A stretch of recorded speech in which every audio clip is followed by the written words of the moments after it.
नमस्कार साथियों, स्वागत है आपका आज की क्लास में। आज की क्लास में हम सीखेंगे वर्गमूल निकालना। और वर्गमूल निकालने के लिए हम आपको एक ऐसी ट्रिक आज बताएंगे जिससे कि आप बड़ी से बड़ी संख्याओं का वर्गमूल बहुत ही आसानी से निकाल सकते हैं। उसके लिए सिर्फ आपको 1 से लेकर के 10 तक के वर्ग यानी कि स्क्वायर पता होनी चाहिए। फिर उसके बाद आप कोई सी भी संख्या आपको मिल जाए, आप उसका वर्गमूल बहुत ही आसानी से निकाल पाएंगे। इसके लिए आपको 2 स्टेप फॉलो करने होंगे और वर्गमूल आपके सामने होगा। तो आइए देखते हैं। अगर किसी संख्या का इकाई अंक 1 है तो उसका जो वर्गमूल निकालेंगे उस संख्या का इकाई अंक या तो 1 होगा या फिर 9 होगा। इसी तरह से अगर किसी संख्या का इकाई अंक 4 है तो उसका जो वर्गमूल निकालेंगे उस संख्या का इकाई अंक या तो 2 होगा या 8 होगा। जैसे देखिए, इसका संख्या है हमें दी हुई है, इसका हमें वर्गमूल निकालना है तो इसका इकाई अंक कितना है, 4 है। तो इकाई अंक 4 है तो इसकी जो संख्या निकलेगी यानी कि वर्गमूल निकालेंगे हम इसका, तो उसका इकाई अंक या तो 2 होगा या फिर 8 होगा।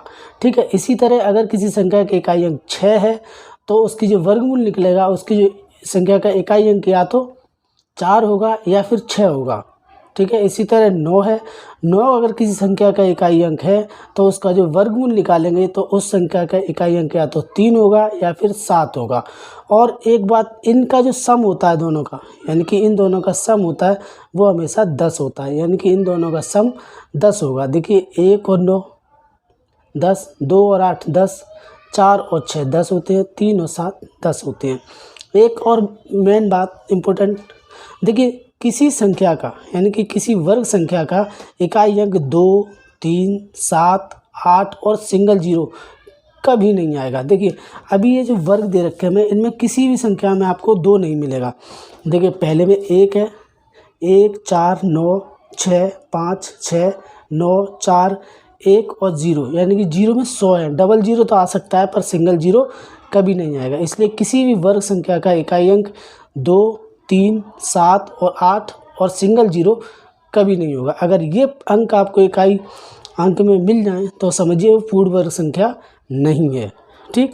अब हम निकालते हैं अपनी ट्रिक। देखिए यहाँ पर दिया है 144। 144 जो हमें पता है वो किसका, 144 का जो वर्गमूल क्या होता है,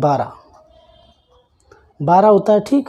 अब 12 हम कैसे लाएंगे, देखिए सबसे पहले हम क्या करेंगे, इकाई की तरफ से यानी कि अपने राइट हैंड की तरफ से 2 का जोड़ा बनाएंगे। ठीक। 2 के जोड़े बनाएंगे, बाकी जो रह गया वो 1 में आ जाएगा। ठीक।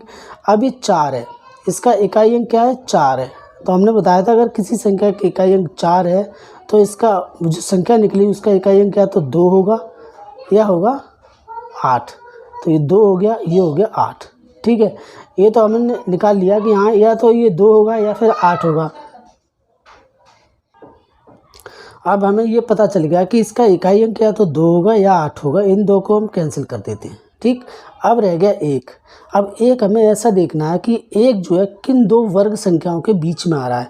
तो देखिए 1 1 में आ रहा है, यानी कि 2 और 1 के बीच में आ रहा है 1, लेकिन ये तो 1 में ही 1 आ रहा है तो हम क्या लिख देंगे, 1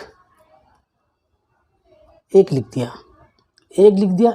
अब 1 जो है 1 में ही आ रहा है, 1 में आ रहा है तो 1 लिखेंगे। अब 1 में क्या करना है, हमें देखना है कि इसमें से इन दोनों में से कौन सा लेना है, ये हमें पता नहीं है अभी। इसको पता करने के लिए हम क्या करेंगे, 1 आया है 1 में है तो 1 का 1 अंक बढ़ा करके इसमें गुणा कर देंगे तो कितना हो जाएगा, 2, 2 1 अंक 2। अब हमें ये देखना है कि ये संख्या यानी कि 1 और 2 इनमें से कौन सा बड़ा है। तो 2 बड़ा है, 1 छोटा है। तो छोटा 1 है तो हम इसमें से छोटा वाले लेंगे। ठीक है। छोटा वाला लेंगे तो 2 हम यहाँ ले लेंगे, 1 हमें पहले ही मिल गया है क्योंकि एक ये जो है 1 है वो किस में आ रहा है, 1 में आ रहा है इसमें, तो हम 1 ले लेंगे तो ये हमारा हो गया 12। ठीक है। इसका वर्गमूल कितना आया, 12। ठीक है। अब देखिए अगर अच्छे से समझ ना आए तो हम एक उदाहरण और देखते हैं जिससे कि बहुत ही अच्छे से समझ में आ जाए। ये दिया है 1444 का वर्गमूल जो हमें पता करना है। तो वही करेंगे, पहले से 2 का जोड़ा बनाएंगे, 2 के 1 का जोड़ा बनाएंगे। पीछे अगर 3 अंक है तो तीनों का एक साथ बना लेंगे, लेकिन पहले का हम 2 का ही बनाएंगे। तो देखेंगे 4 जो है किसका इकाई अंक है, तो 4 किसका इकाई अंक है,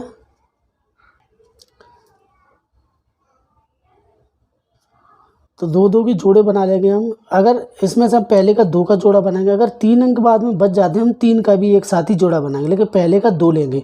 तो 2 लेंगे। अब 4 इकाई अंक है यहाँ पर, तो 4 में हम देखेंगे 4 इकाई अंक किसका होता है। तो 2 का वर्ग जो 4 होता है, तो 2 का इकाई अंक जो है 4 होगा। अब 2 1 मिल गया तो दूसरा 8 ले लेते हैं। क्यों? क्योंकि इन दोनों का सम जो होता है वो 10 के बराबर होता है। 8 अट्ठे 64 होता है, 4 इसका भी इकाई अंक है, 2 दूनी 4। इन दोनों का सम हमेशा कितना होता है? 10 होता है। कोई भी संख्या ले लो, इन दोनों का सम हमेशा 10 रहेगा। तो ये ले लिया, ये काम एक हो गया, एक स्टेप हो गया। अब दूसरा हमें क्या करना है कि 14, यानी कि 14 जो है किन दो संख्याओं के बीच में आ रहा है। तो हम यही देखेंगे 14 किन दो संख्याओं के बीच में आ रहा है। तो 14 4 यानी कि 16 और 3 के बीच में आ रहा है। तो 3 और 4 के बीच में, यानी कि 3 और 4 के वर्ग के बीच में आ रहा है 9, और यहाँ रहेगा 16। इन दोनों के बीच में आ रहा है 14। तो इन दोनों के बीच में आ रहा है 14, तो इसमें हम कौन सा लेते हैं? हमेशा छोटा वाला लेते हैं। हमेशा कौन सा लेंगे? छोटा वाला।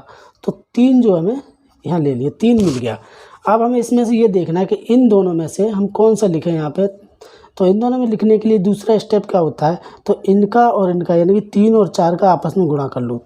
3 गुणा 4 बराबर हो गया 12। अब 12 हम देखते हैं इन दोनों में से कौन सा बड़ा है। अगर 12 से ये बड़ा है, 14 बड़ा है, तो हम बड़ा वाला लेंगे। अगर 12 से यहाँ छोटा होता तो हम छोटा वाला लेते। यानी कि 12 से 14 जो है बड़ा है, तो हम ये लेंगे बड़ा वाला। तो इसका जो आंसर आ गया 38। ठीक है, 38 आ गया। उम्मीद करता हूँ आपको ये समझ आ गया होगा।